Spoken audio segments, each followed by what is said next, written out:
All right, we're here at Tribe Athletics. We got a full body training day today, starting off with legs, finishing off with the upper body. Got a little bit of core, but as always, we're starting with the prep first. So stay tuned, see what we got. So the goal with these prep exercises is basically just having a targeted warm up. We're choosing exercises that are important, that we like having in the weekly plan, and it doesn't really matter what exercise you choose to warm up. So for this, it's just what extra volume do I want to get in throughout the week, and I throw that into my prep. Usually they're prehab exercises. They're going to kind of help keep my body healthy, keep me moving, and basically ones that make me feel good. So today we got bird dogs, we got seated good mornings, and we got Copehegan planks, all doing about 2 sets of 5 to 10 reps. See it.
So when I'm doing seated good mornings, I'm thinking two things. I'm thinking stretch out my hips, specifically the inner thighs. I'm thinking keeping my back tight. Once I get to that point where my hips are too tight, I'm gonna have to let that back round a little bit. That's totally fine. Gets me a little more stretch, gets my back warmed up and used to loading. So it's not bad. All right, first main lift of the day, Bulgarian split squats. I've been doing Bulgarian split squats for a couple weeks now. Back squats just weren't feeling great for a while. Back issues, whatever. So just trying to build up strength in a single leg movement that feels way better. Do a couple warm up sets, and trying to build up to 255 and up today. Don't want to stop there. I want to go higher, but see how it goes.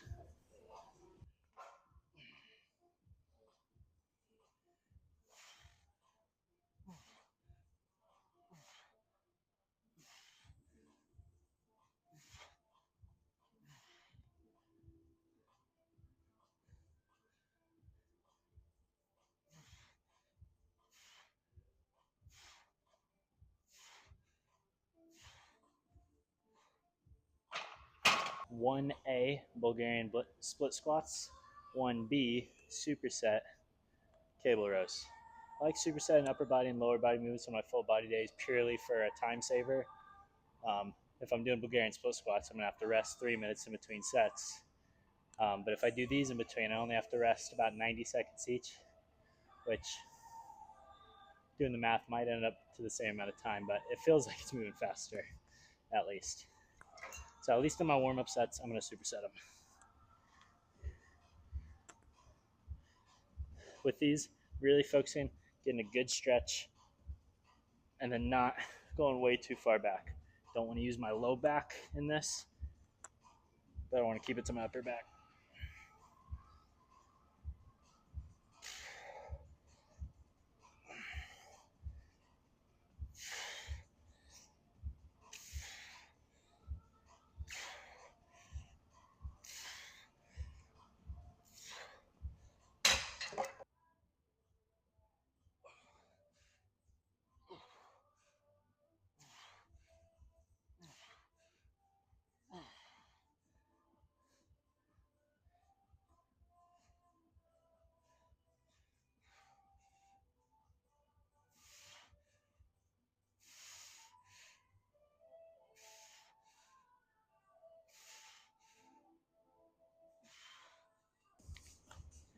All right, we got 255 on the bar.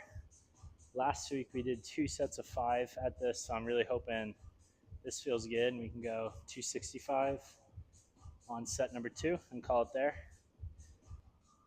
All right, we're back to the cable rows. Last week I got 160 for 5.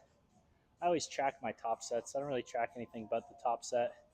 Then each week I'm just looking to beat that top set. So I know I got 160 for 5. So my first working set, usually my top set, is going to be aiming for that 160, and I'm trying to go.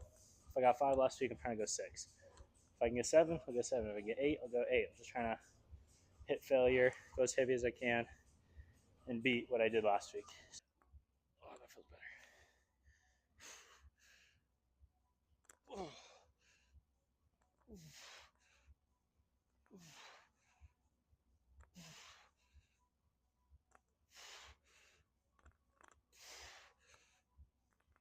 Oh yeah.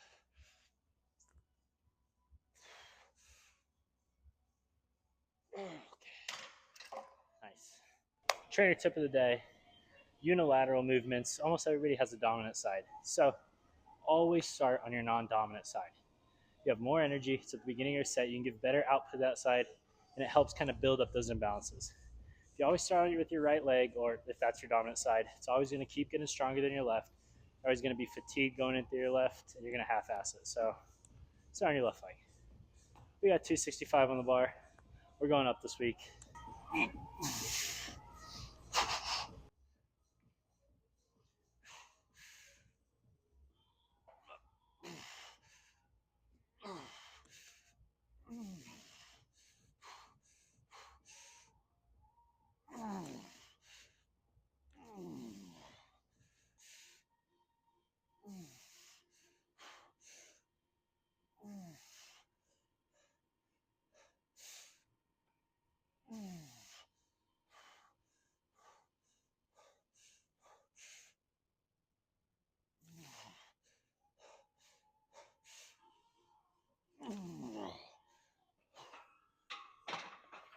All right, set number 2, cable rows. We got 180 for 8 last time, so 180 again. See how many we can get. If we truly push the last set, probably not going to be able to get 8 again, and that's okay. I asked a lot why I only program 2 sets. In reality, I usually only program 1 set, a top set, and then just depending on if I feel good, I'm going to go for another one.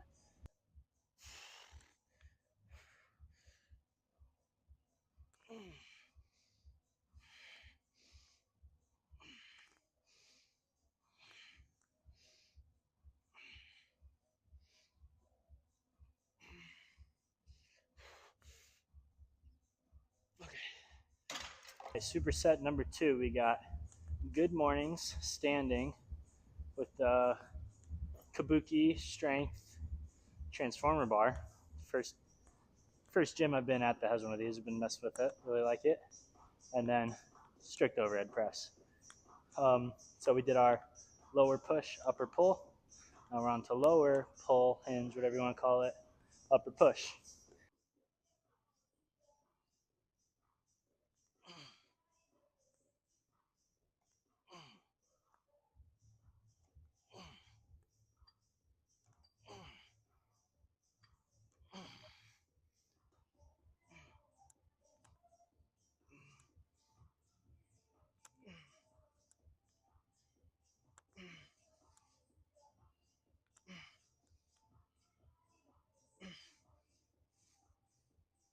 About 5 weeks ago, hurt my back a little bit, nothing too crazy. I'm obviously back to training.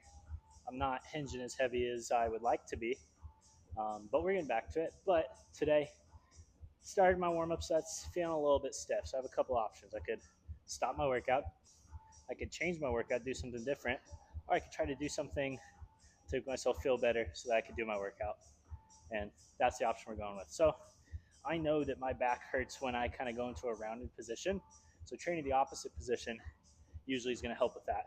So I'm going to do some cobra push-ups. I'm going to do about 30 of them. And you'd be amazed with how well these work at times. So coming right here.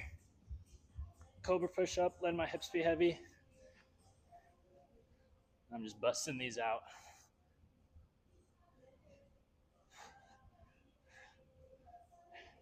Cobra push-ups done. This is the first working set for these. I'm not doing like a top set to failure because I'm still kind of rehabbing through this back issue.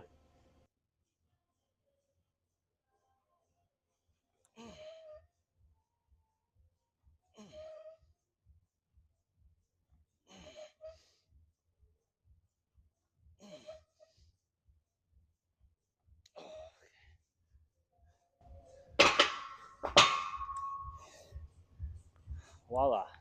First set at 95, back felt a little stiff, 30 cobra push-ups. Second set, 135, back gonna hurt. Should probably do more cobra push-ups. All right, first set of overhead press, 135. So my top set's technically 155, but 3 weeks ago I went 155 for 6. 2 weeks ago I went 155 for 5. And last week I went 155 for 4. So I don't really know why. I mean, I'm still getting a good stimulus out of it. I'm not too worried. But I'm going to start with 135. Focus on trying to move it as fast as I can. It's still going to be hard. It's still going to be heavy. I'm going to hit it for just 5. And then go up to 155 on the next set.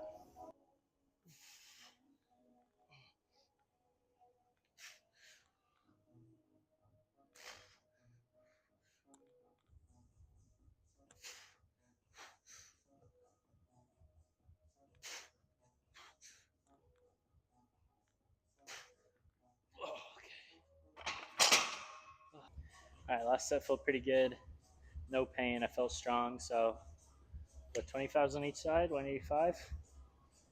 Good technique. Driving through the hips. Hopefully, I don't hurt myself.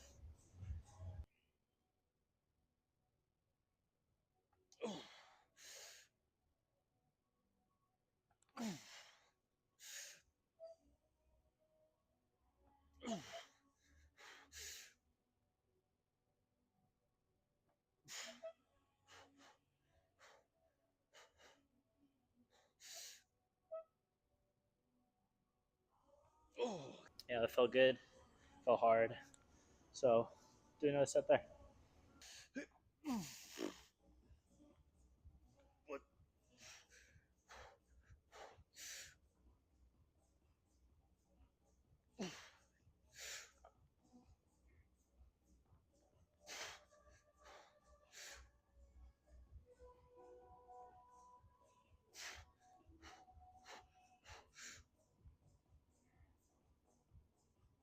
Whoa.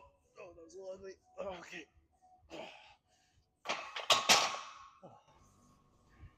I mean, we got 5. It's a little ugly, but we got 5. I'll take it. It's that time to work out. Core lifts are done. It's time for accessories. Today, the accessories are core. I should skip these, as a good gym goer would do, but I'm going to do them.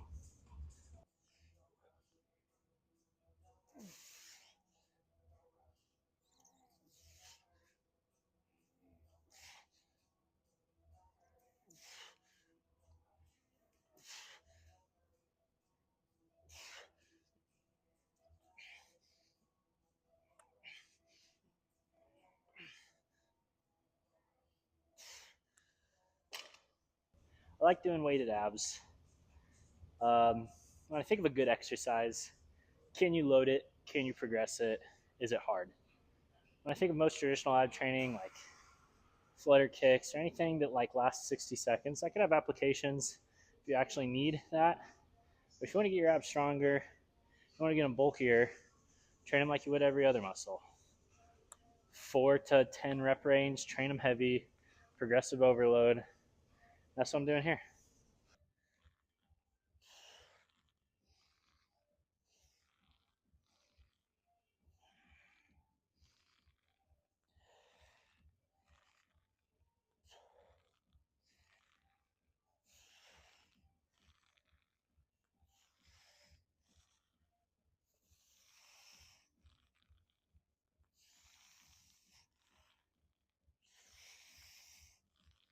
Ooh.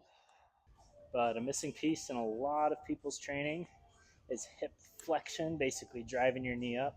A lot of what we do is pushing the knee down, like squats or something, everything's going down. You gotta train the hip flexor too.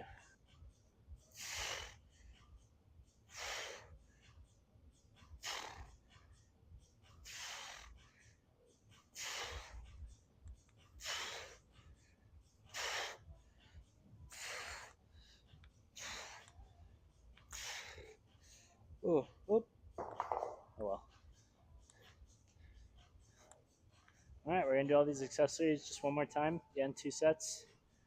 I'm gonna wrap this training session up.